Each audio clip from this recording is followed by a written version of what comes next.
Hi, this is Amy from Good Food Unearthed, and today I'm going to give you this presentation on empowered health, becoming your own advisor. And this is something that I think is essential for not just health, but for every other aspect in your life that you approach. And you can see how approaching your health in a way that where you take control, you'll recognize that you do this in other areas of your life all the time. So this will help to give you the freedom that you need to make your own decisions that are going to be what will work for you. And there's no following anybody else. There's no asking you to trust somebody in particular, especially me, to trust any type of information. But this is about bringing it back so you can make the decision and you're fully behind that decision because it aligns with everything else in your life. All right. So, what we're going to cover is the basic concepts of what is health, what is dis-ease, how symptoms are messengers. And we're going to look at science and reconfigure the concept of science because this is actually a process that we do simply by existing, that it is our experience. So we're going to go into that and understanding yourself, knowing yourself, that is actually what's going to give you grounding. So even though you'll have an open mind to concepts, your mind's not so open that your brain falls out and you just openly accept or openly reject everything without checking anything out, without reevaluating and coming back to what matters to you. We're going to look at how to research and practice discernment, how to be an open-minded skeptic, and how to explore the truth and what we consider to be truth. And then living gracefully with uncertainty and looking at life, death, and everything in between. So, pretty broad topic there. But we're going to start with health. So, when I say health, think for yourself, what does that mean to you? What do you picture as health? What do you see in your mind's eye? If you say, I am healthy, what impression do you get? Okay. Typically, what we see is a state of wellness. There's equilibrium, there's balance. Your body is in homeostasis. Everything is working harmoniously together.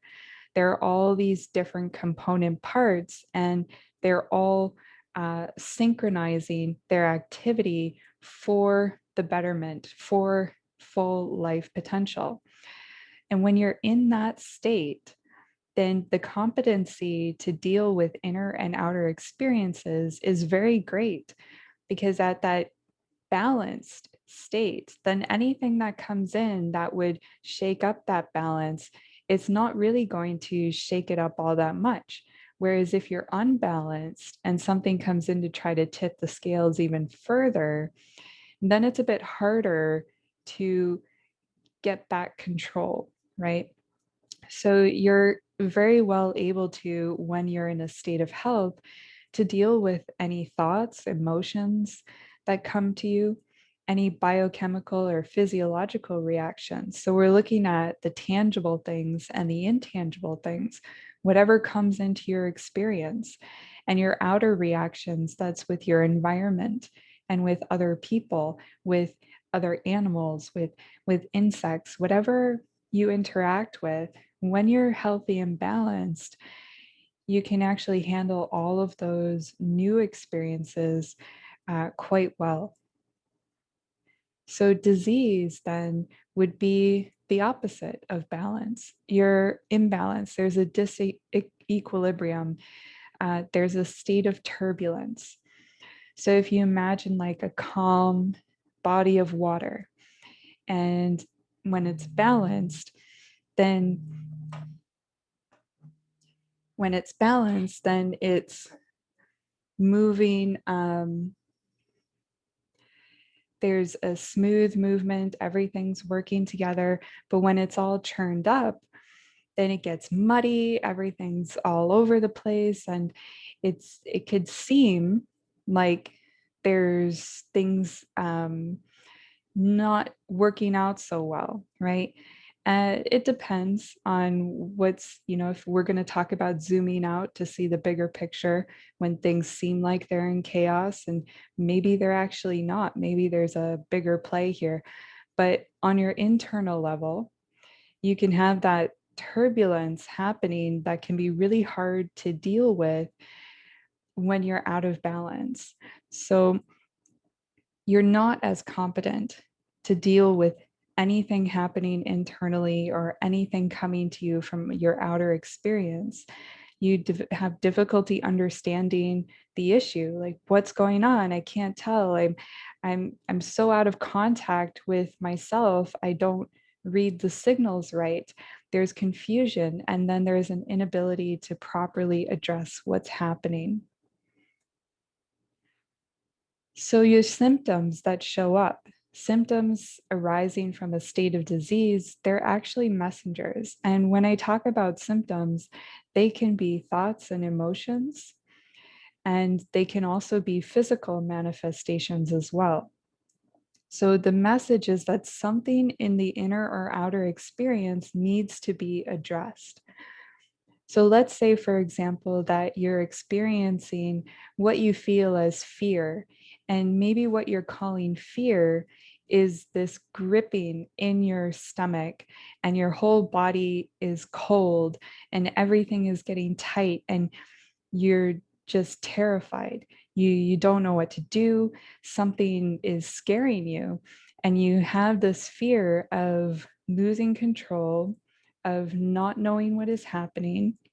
So, what is that? Well, let's step back and say, well, that's a messenger. What's going on? So instead of backing away from that and or trying to block it and suppress it and say, no, that's bad. We don't want to feel that. That's a bad thing. Instead, have a look at it, turn around, confront it, not in like an aggressive way, but you're going to then receive the message, and you'll start to see things clearly. Listen to that message.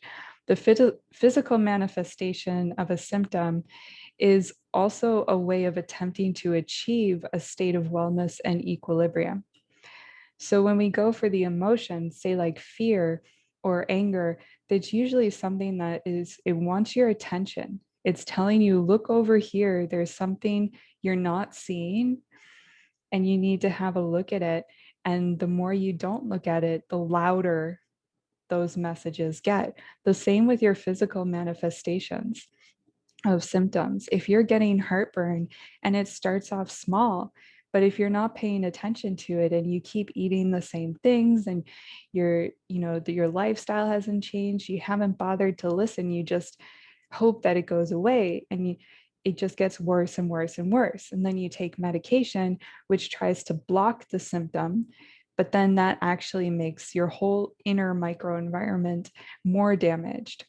So if ignored, symptoms progress, and then they lean you toward a state of disintegration and decay or decomposition.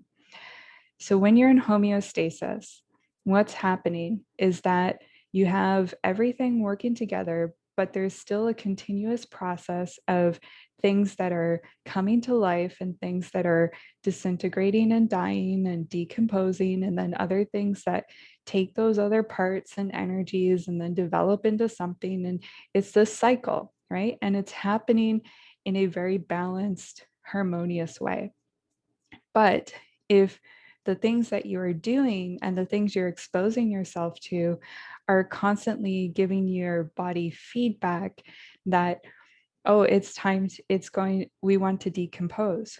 We're breaking things down. We are not going in the direction of growth and health and equilibrium and all of that. We're actually doing all of these things that are disintegrating that homeostasis, and we're tipping the scales. So we're tipping it in the direction of decomposition.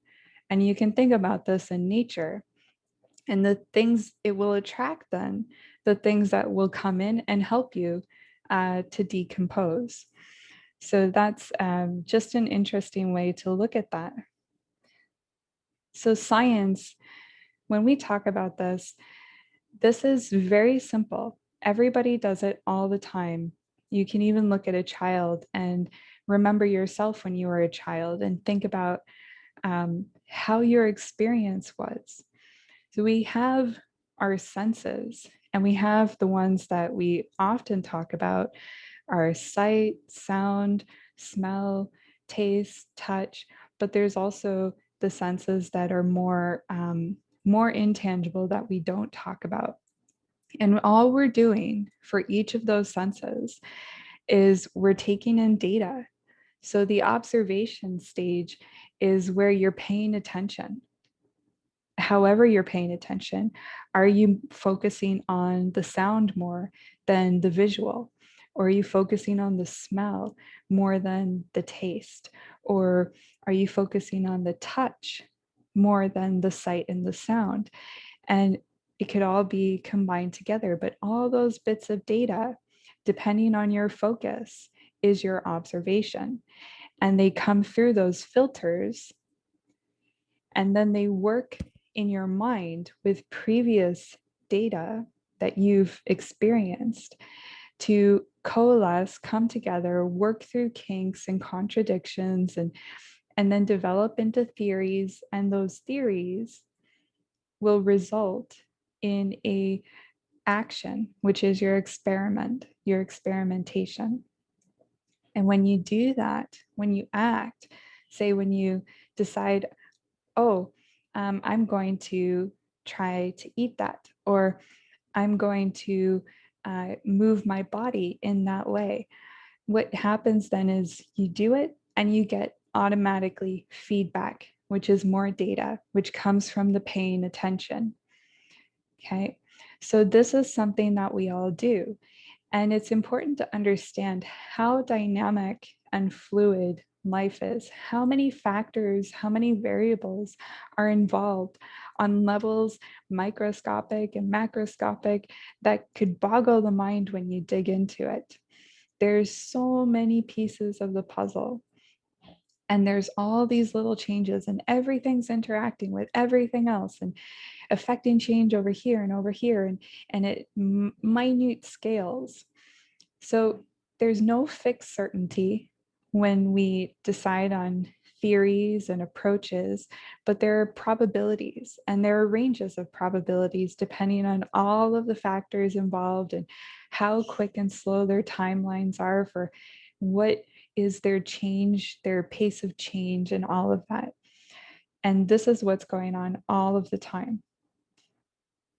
So one of the things that is really important for yourself as an individual is to know who you are as the observer. And when you are an observer, when you want to pay attention, when you want to figure out what's going on, it's important to put yourself in a restful state of awareness. So you can calm, even if there's chaos and turbulence all around you, you can still be calm.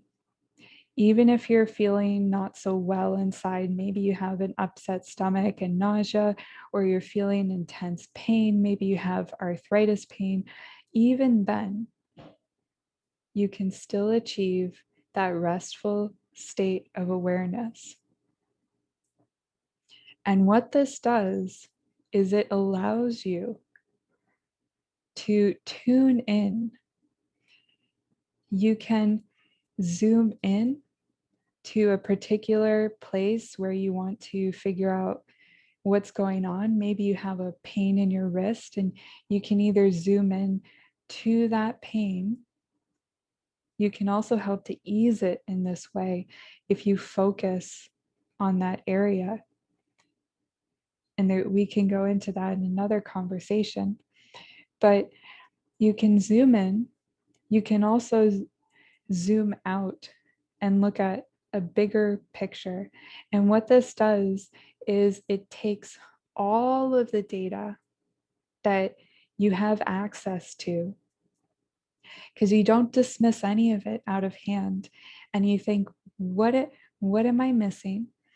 So just be open. Just let and you don't even have to control it. Just let all the bits of data, everything you've ever come across, let it play. Anything that you've put into a box, let those boxes disintegrate so that they can go out, those bits of data, and they can interact with bits of data that you thought maybe weren't important before, but now they can show you something that you might have missed, something that could help you, a new avenue, right? So this is what you are capable of doing as an observer. And the key to this is to always remain curious. Don't be judgmental.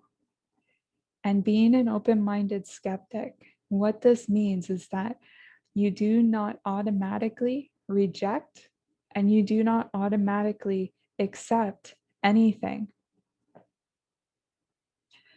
So you let that data play and you let it work around, and whatever possibilities come up, even if it seems crazy, you don't dismiss it. Just see how it plays out. See what happens. Keep asking questions. So developing a child's mind, you forget your preconceptions. These are the boxes that you would have put bits of data into so that they could be easily managed at one point in time. And you let those go. And you're open to discovery fully. So again, no judgments. You play around, be endlessly curious. There are no stupid questions. There are no stupid mistakes. Just approach everything as a lesson. And all of your lessons are going to be multifaceted. It's not, oh, I got it wrong, or oh, I got it right. It's going to be very nuanced. There will be some things that worked out well and other aspects that may not have worked out well. But on top of that, maybe what you think worked out well or didn't work out well, actually all of them together worked out for your benefit in the end overall. So you want to explore the whole experience. You want to step back and let go. You also want to zoom in and dig around. You want to feel it out. Use all of your senses and test any limits that you've had in place. If you find yourself thinking that you know all there is to know already, then that's time to question. It's time to look again. It's time to use all of your senses and take your intellect out of the picture. You're putting too much pressure on your intellect. Just let it do its thing, but don't overly rely on it. Use your other points of intelligence that you have. Expand your awareness to probabilities you may not have been privy to before. And don't be afraid to do that. Don't be afraid to let go, give your intellect a break, and use the other parts of you to complement what your intellect does. Accessing your intuition is really your sense of tuning in. From that state of calm, restful awareness, you can tune in to different things. What's interesting is that we're very much like receptors, receivers of information, of energy, of data. So there's a beautiful talk by Richard Feynman, who's a world-renowned physicist. And he talks about, say, if there are three people standing together, and Richard, is looking across from him at one person, and the guy next to him is looking straight in front of him out into the distance there. So when Richard's looking at the person in front of him, his attention, his focus is allowing him to see that person in front of him in detail. And what he's doing is actually receiving that data. He's receiving the light waves that are telling him what that person looks like visually. He's receiving their sound if they're talking. He's receiving the smell. He's receiving the sensation from the physical nearness of the person. And all of this, while at the same time, the guy next to him is not seeing that. He's able to use his focus. He can tune in to look out across, and he'll see the meadow out there and somebody walking their dog in the distance. And he'll see all of that information, which will be existing in that same space. And there's the light rays, infrared rays, all of these different things, all of that data that's all in a jumble between those three people. Because of their tuning in, they can focus on receiving certain bits and filtering them. So you can utilize that. Tune into your senses, learn to listen and to understand.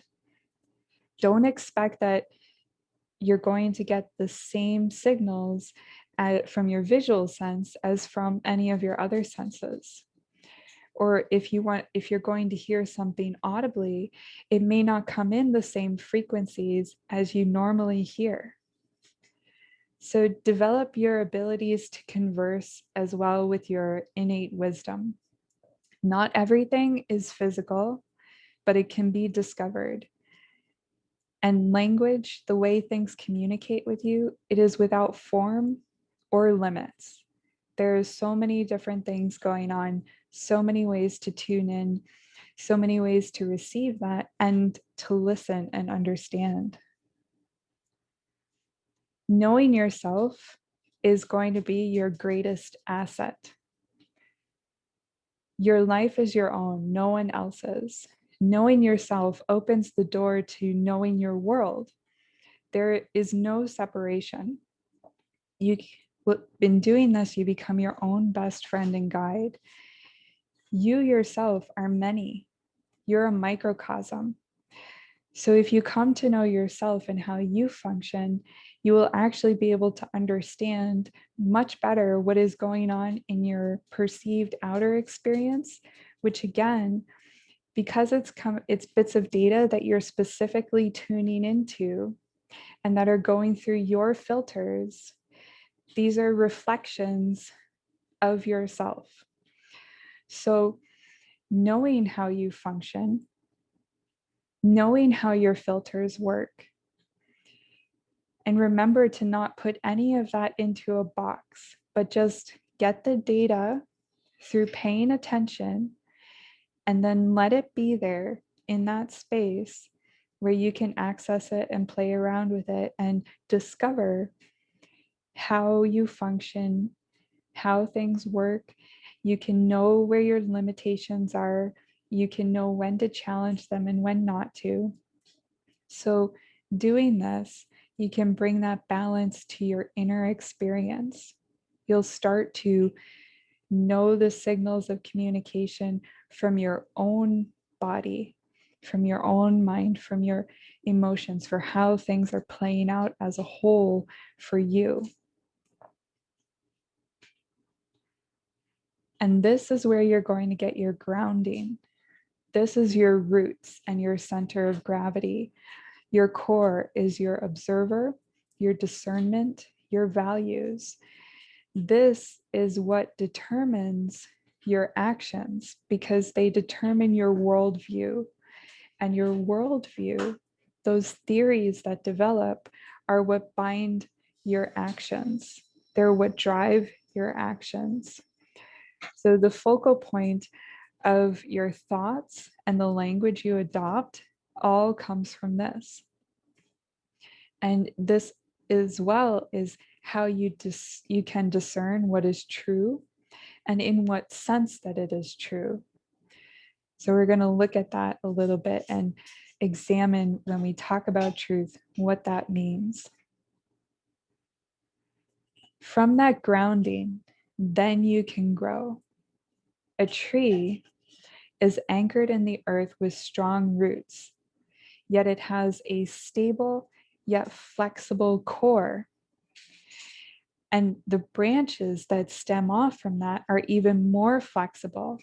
And the leaves that grow from that dance in the wind. So you have all of these levels.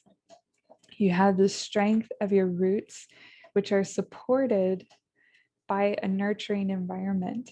So a tree will only take root if it's capable of doing so in that place. There has to be compassionate, harmonic agreement to grow together. You get a mycelia network, you have the healthy soil, you have things to grip onto, lots of minerals, and all that works together. And the roots can then go down deep. And through the roots growing down deep, that tree itself is actually benefiting the entire community and the soil around it. And it builds up, it builds this core, and it's flexible so that when the wind blows, it doesn't break.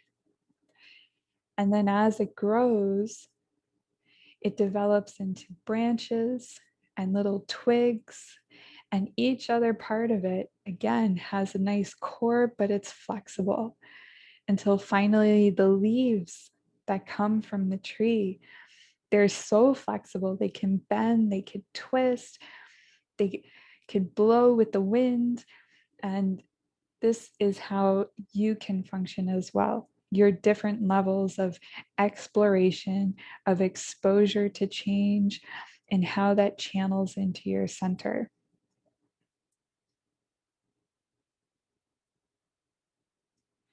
All right, so discernment.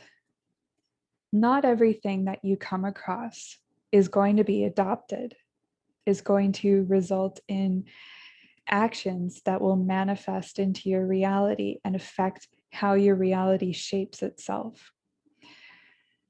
So some things may be true, but it's important to ask if it's relevant to you right now, right here. What does it matter to you? What can you do with this information? Is it going to be actionable knowledge, or is it just some bits of data that you can put right up there with all the other bits and let it play around because it's interesting? Okay. It may be conditionally true, but not an overarching truth. So, what does that mean? Well, it means that at some point in time, under certain conditions, this is something that will happen. Most likely, it has a very high probability of happening based on all the conditions that are involved. An overarching truth is something that you discover applies in many, maybe almost all of situations, and they tend to be, since they're unconditional, they tend to manifest in different ways, but the essence remains the same. So that's something you'll have to discover for yourself. And I can't tell you what that is, but you will know it. So the other thing to ask as well is, will it contribute to your life in the way that you desire? We get all different bits of data. And again, how we interpret that data through our filters is going to be different for each one of us. So you have knowing this, knowing how things are processed for you, you can come across some data that maybe you find this disturbing and you don't want to look at it. So you put it off to the side, but something tells you that it's important. So you keep it there and you try to say, well, I'll look at it. I'll look at it another time. And that could be if you're feeling ill, or you notice that you're starting to get joint pain and it's starting to build up over time, but you don't really want to think about it. So you put it over to the side. So what you have to do is you can say, well, this actually is important if I pay attention to it. and I can learn from it, and I can listen to what the signals are telling me. And then I can use that. It becomes an actionable bit of knowledge. It becomes something that drives how I manifest my reality. Okay, so you can even take a disturbing bit of knowledge and turn it around to your benefit. Okay, or you can take that disturbing bit of knowledge and instead of turning it around to your benefit, you use it so that you can feed into negative thoughts and depression and anxiety. And you'll keep it going like that in that cycle over and over and over again. So it feeds, each part of it feeds off of the others and it grows. In that way, you're not really helping yourself. So, how you use your knowledge, how you use the data is just as important as the data that you come across. It's actually more important because you can use any bit of data, no matter how it first appears to you, to your benefit, if that is your goal. So, be like the tree, be grounded in your center, adopt what helps your growth, let go of what doesn't, and simply be. Okay, your presence alone, as you are, already plays multiple beneficial roles in the world. Just as I was describing with how a tree comes into being and how it's a community effort, it's the same with your body. Your body is a community, and the space around you as well is a community. You're a microcosm. And this microcosm is already doing so many things that are playing so many roles connected to everything else that you're around without you having to intentionally act out anything, just from the fact that you're alive. So once you have your base mastered, once you know how you function, how you interpret data, once you have decided what matters to you, what can help you to grow, you know how to discern for yourself what can become actionable knowledge, what you can put on off to the side and let play around a bit, and so on. Now you can explore. Now you can learn how to research and practice that discernment, play around with truth and question facts. And again, you're doing this with a child's mind, with curiosity. So let's look at how you can research. We start with our base of being the open-minded skeptic. We're not immediately rejecting or accepting anything.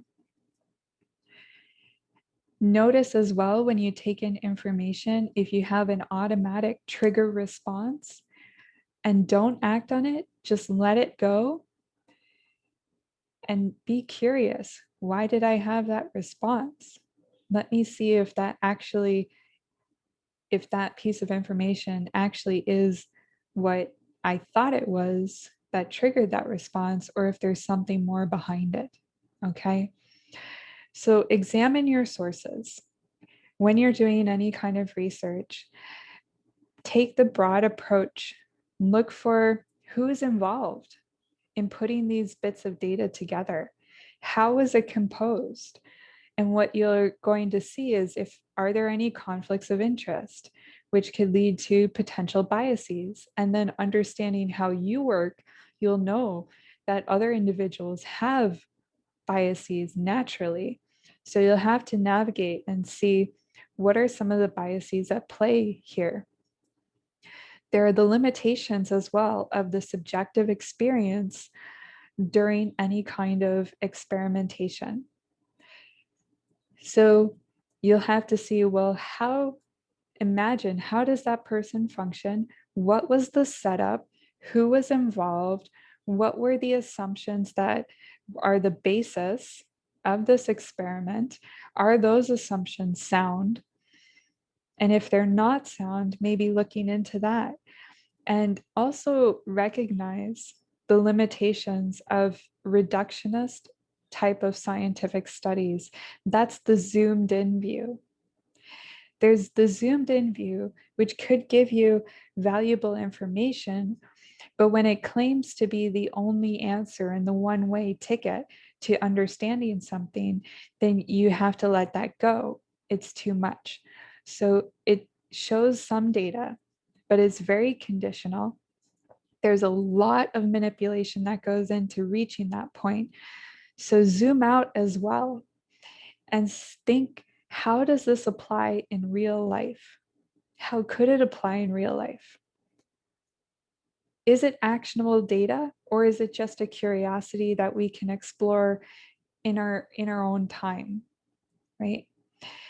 Now, when you go through this process, you come across a lot of data, and the preponderance of data is what is going to show you where there are similarities, where there are patterns, where there's common ground.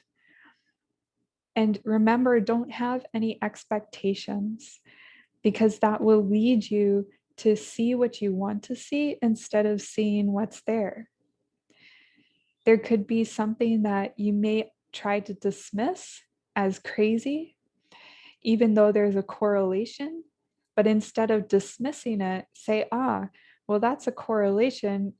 We still don't know exactly what the full picture is. So that can stay up there to play around, right? So don't assume anything. So you know the saying, when you assume, you make an ass out of you and me, right? Regardless of being peer reviewed or published in an established journal with a reputation, you still have to scrutinize it. Scrutinize the journal. Scrutinize the people who are involved. Just take away the titles, which give you an assumption of reputation, and just imagine that everybody is a human that functions like you do on a basic level. Now, their perceptions will be different, but they're not any better or less than yours. The superiority and inferiority thing is not really a thing. There are just differences. So put yourself on an equal footing and take away the judgments of who is better and who is not, and just look at the data and scrutinize it. And yes, this is a lot of effort. So the question for you is, how relevant is it to know? And that can help you direct your energy. If it is worth investigating, examine just what the information actually gives you and what the impact value is for you. Because when you take action, this is what's going to impact you immediately in your direct experience. And that is actually the most effective way to change. And you'll have to look at, how do you want to change? And what is driving your motivation? Practice makes your discernment easier. Initially, it will require more effort, especially if you haven't done this, but over time, discernment will be a skill that you can use with ease. The initial challenges will be simple, and new challenges will then come to your awareness. So it's not like, again, that you go over your initial challenges and then you know everything and it's all dusted and done. In research, it's not so much about the destination as the journey itself. So each time you choose to direct your energy to something, to direct your focus, just think to yourself, this is my life. I know it's not going to last forever. That seems to be what the data I've gotten from my experiences pointed to. And it could be gone within the next minute. There's always that possibility. So I have a chance to live a life, to live this moment in a way that I desire, where if I were not to be around anymore as I am, then that's fine. I have no regrets, right? So this is your personal choice. And when you're doing your research, it's important that it's fun. If you're driven through fear and anxiety, you're going to be more blind to what the information is giving to you. If you're looking for a certain thing, if you hold on to expectations, again, you're going to be blind. If you want to be right about something, you're afraid of being wrong, again, you're going to be blind. So adopt that child's mind and just explore.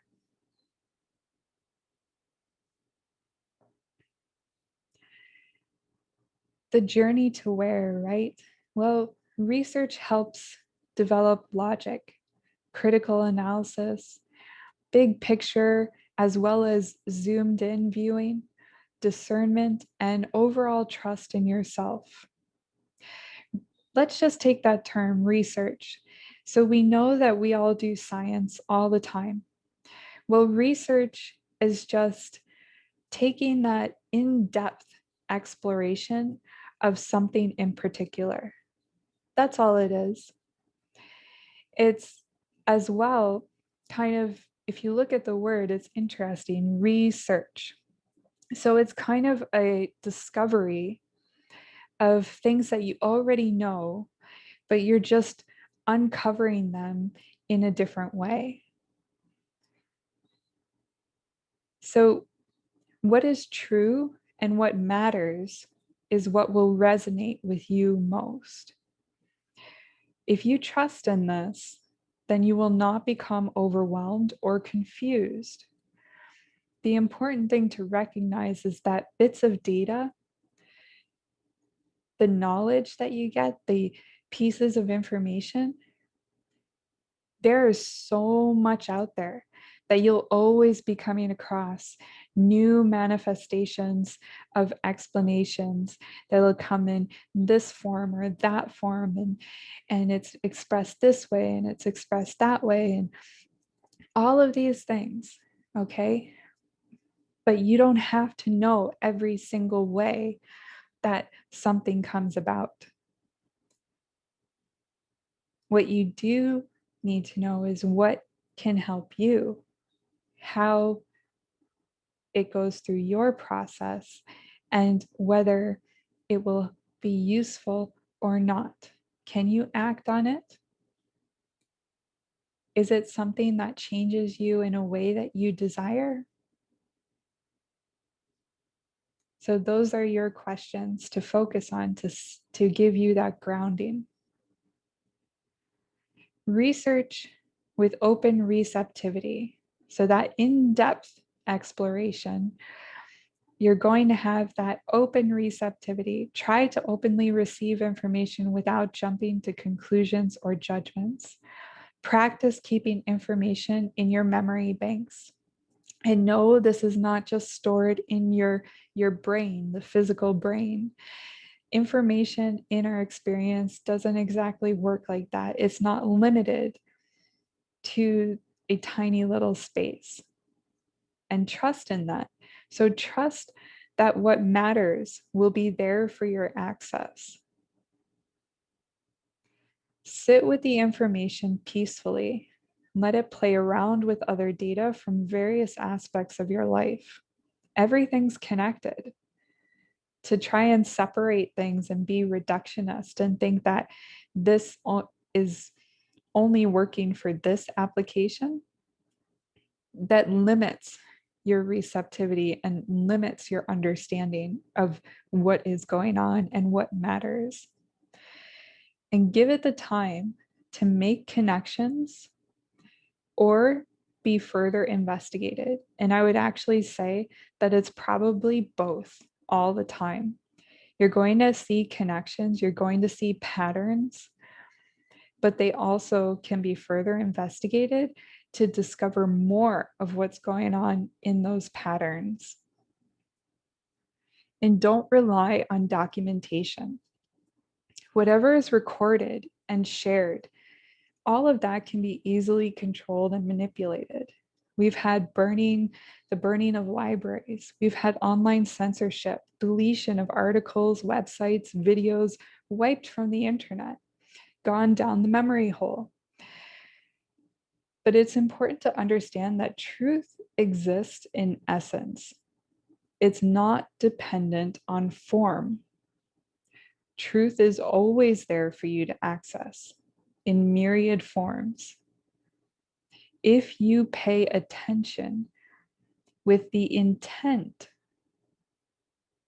it's the intent that is the driver, then you will learn what is going on from absolutely any manifestation without condition. Holistic research is not dependent on written, published studies. This uses your intellect, but it also uses all of your other senses, your intuition. It's your whole experience. Everything is intimately connected. So whatever path you follow, if you follow that intimately, guided by the intent,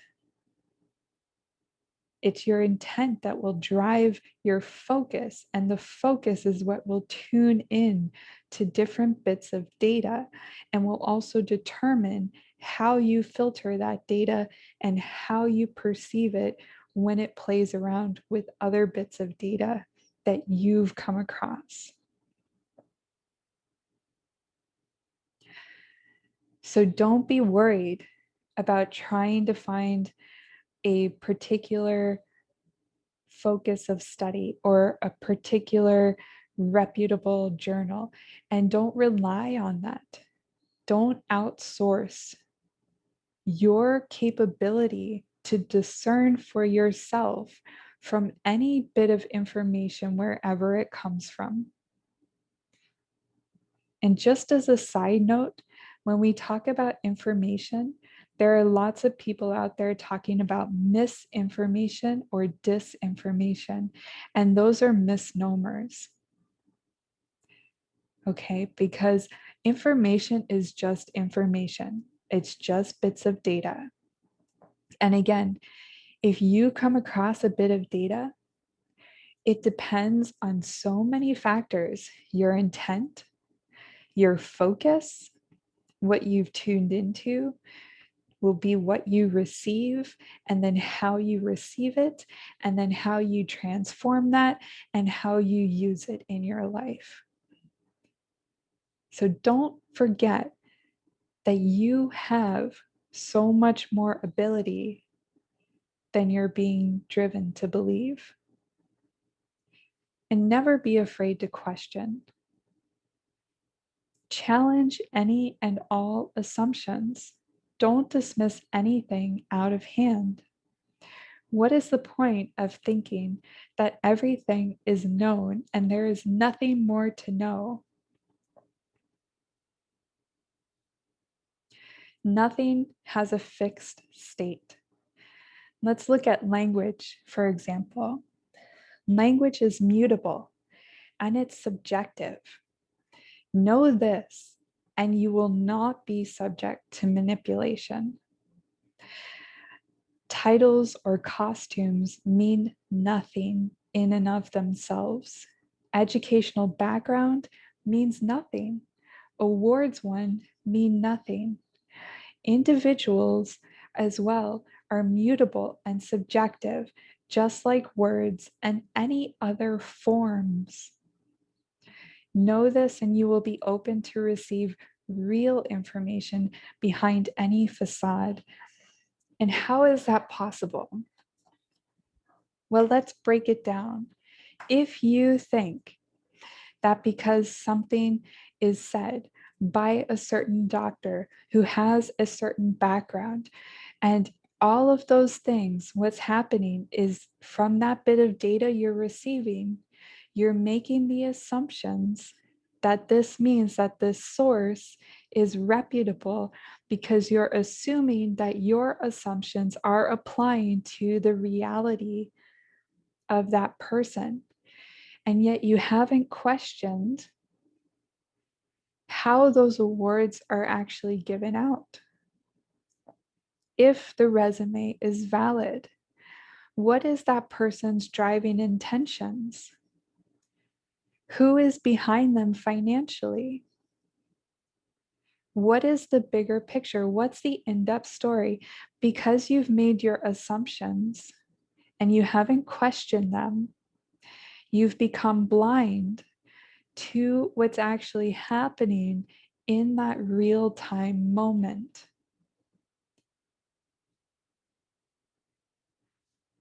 So when you recognize that there is more to the picture and you recognize that it's not really that great to make any assumptions, and you are not afraid to ask questions and to dig in and to challenge,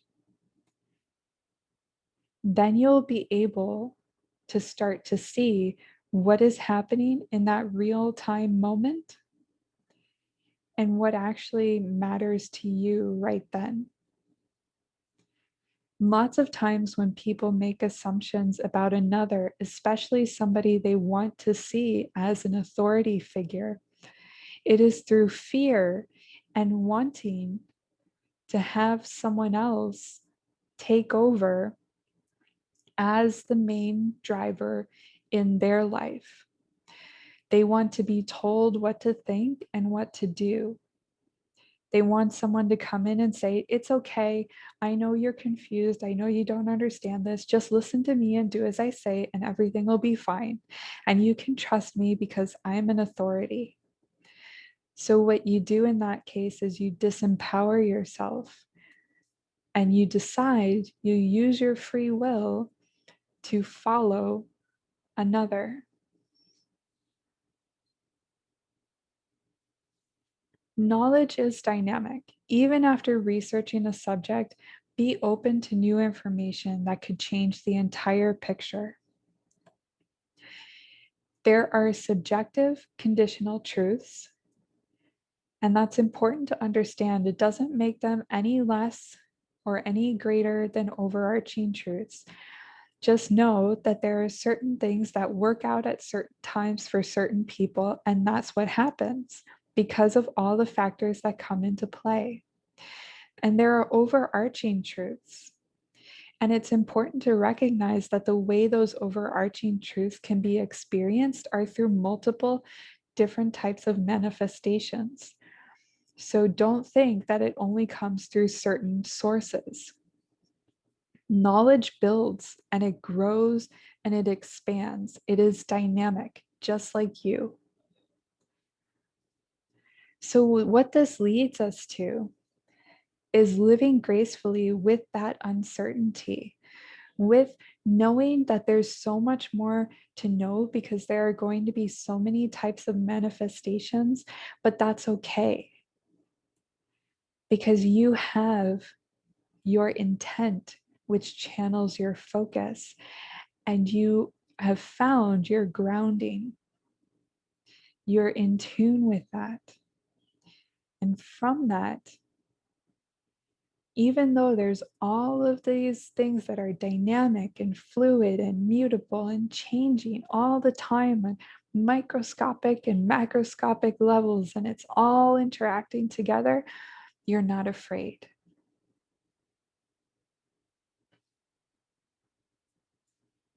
Let go of fear. When you know yourself, the lack of a fixed objective reality will not faze you. Yes, there are certain things, as I mentioned before, that are on slower timelines, slower rates of change. So their probability of how they exist is going to seem a lot narrower to us from our perspective in this existence. And that helps to feed into our data for how we choose to live in our lives. Okay, but never be so closed-minded as to think that there can't be a new piece of information coming in that changes the whole picture, and that's okay. Rest in the state of knowing that you do not know many things. And of what you do know, it's all subject to change. And again, that's fun. That's all right. It's not scary. If you've come in touch with yourself, you'll be fine. This calm mindset allows you to perceive the different layers of truth, the perceptions playing out for others, and what you want to focus on for your benefit. Remember, what is true and matters for you will resonate with you. You are simply perceiving your own wisdom reflecting back at you. Your discernment and intuition will be there to guide you through your observations, experiments, research, etc. So let's look at life, your life right now. What are you searching for and why? This is your intent. This is what will guide your research, that in-depth exploration, that focus. Everything you come across can be viewed as lessons. And remember that all lessons are multifaceted. It's not black and white. It's not right and wrong. There are going to be, it's prismatic. So you'll discover this facet, and then there's another facet, and then there's another facet, and then there's another one. And it's like peeling back the layers of an onion, except it's a prism. So they all work together and they're all of one form. And it's just changing, shifting your focus. So the art of living your life is learning how to live with your body and mind as they are, learning how to live with the physical experience and the non-physical, and learning how to live in balance internally and externally. You'll start to notice for yourself when you feel unbalanced or ill at ease or diseased, and you'll know how to adjust. You have a regulator and you'll tune into that, and that becomes the art of living. Everyone has their own lessons. We have to be respectful that we each experience our own unique life. Not one of us is omniscient. We can share our experience and knowledge, but what another takes in, again, is going to be dependent on their focus and their filters, their intention, how it processes through them, etc. So share and let go and simply wish that what you have spoken or done will apply to the benefit of all, however that plays out. Drop the expectations. We're not in the game of convincing or changing another, because it actually doesn't work that way, because they have their own filters and processing methods, irregardless of what you will do. So we live in a universe where everything that comes into form for a time adjusts throughout its existence through adaptations, and finally decomposes going out of form. This is what we perceive to be. Life and death are partners. One does not exist without the other. To understand life, You have to juxtapose it with its opposite. Otherwise, if life does not tie into death, then the whole definition of life is completely different. And it ties into other things that will juxtapose with that and set it off, because it's their differences that lead to distinctions in definitions. We as multicellular organisms are birthing and dying constantly, as I mentioned before. We're microcosms.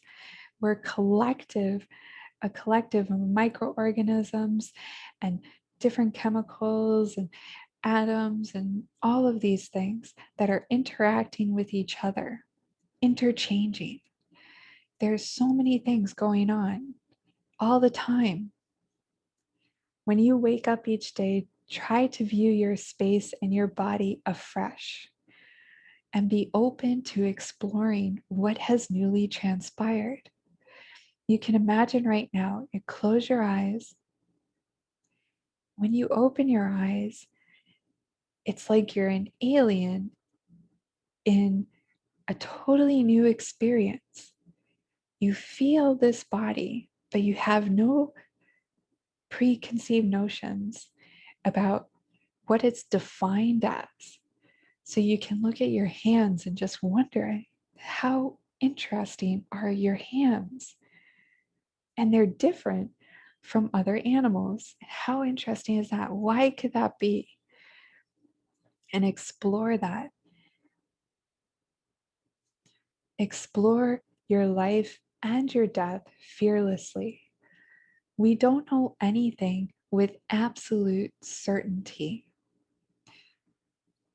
When we exist in the present moment, letting go of the past and future, and that would be your past as judgments or about what was, and then the future are preconceptions about what could be, right? So you let go of those boxes of control, and then everything is open to exploration. That's in your present moment. That's right now. Yes, there are probable futures, but they're not guaranteed.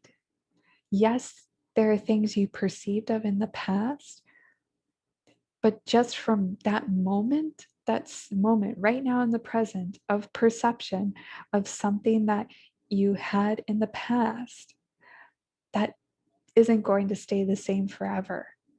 And we know that through our own experience, how things change, how bits of data that we've come across will actually shift, and we'll discover a new aspect.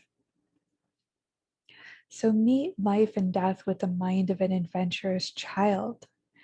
What is the harm in dying with an open, curious mind throughout the whole process? If you're feeling pain, it is actually so powerful to again come into that state of the observer and be curious. And just do that, and you will notice how lessened that pain is. And this is not wonky. This is not without foundation. You can try it yourself, but you have to let go of the belief that it's impossible, that it doesn't make sense, that it can't be done. And that's the only way you can experience it. Life and death are both an adventure. So enjoy your life, work with what you have, and remember, you have so much more than you're led to believe, so much more. Appreciate your unique experience. There's a reason why you're here, right? Let go of comparing. Own your experience. Be in your power. We exist together as one in diversity. Your unique perspective is essential.